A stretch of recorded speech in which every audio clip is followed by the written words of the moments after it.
সব সময় ফুলকপি একরকম খাইতে খাইতে একদম মুখের স্বাদ গেছে গা। আজকে একটু ভিন্ন স্টাইলের ভিন্ন ধরনের ফুলকপির ভর্তা।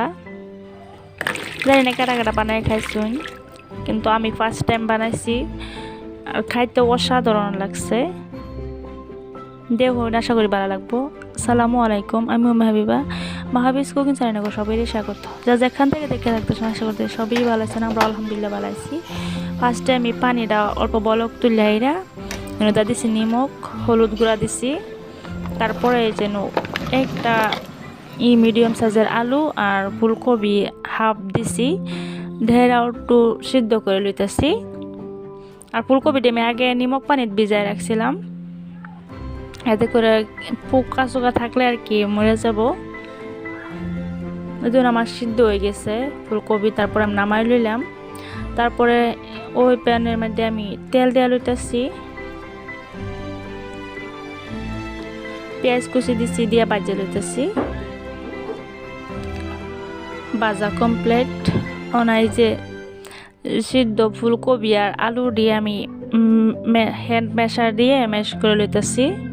এটা না থাকলে আর কি গরম গরম জালিকে এটা করতেছি, না থাকলে আনি চাইলে বাটি দাও করা ফাইন, গ্লাসের তৈরি দাও করা ফাইন, আতেও করা ফাইন। আমার টেনে এটাই বলে বলা চিনি লেগে এটা দাই করতেছি আমি। তারপরে শুকনা মরিচ দিতেছি, অল্প নিমক লইছি পরিমাণ মতো, কেলিকা নিমক দিয়ে সিদ্ধ করছি, অল্প নিমক দিছি। আমি ছানাটা করে লইতেছি, দিলাম ধনিয়া পাতা, আবার মিক্স করে লইতেছি বিকটি।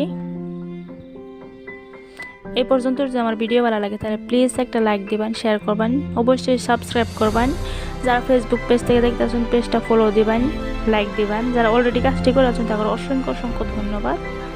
তারপর আমি মিক্স করে সব আমি অল্প তেলের মধ্যে কারি পাতা দিছি, যারা নরসিংহ পাতা আর কি, কারি পাতা দিছি। দেখা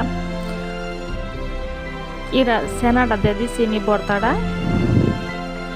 দেখা আমি মিক্স করে লেগেছি তেলের মধ্যে আর কি। এটা বাজা ফুলকপির ভর্তা।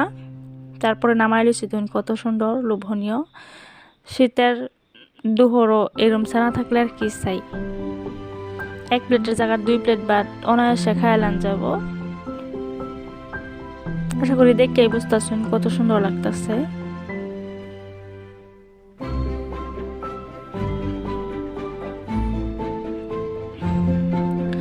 আজকাল লাগে এই পর্যন্ততেই বিদায়। আল্লাহ হাফিজ। সবাই ভালো থাকুন, সুস্থ থাকুন এই কামনা করি।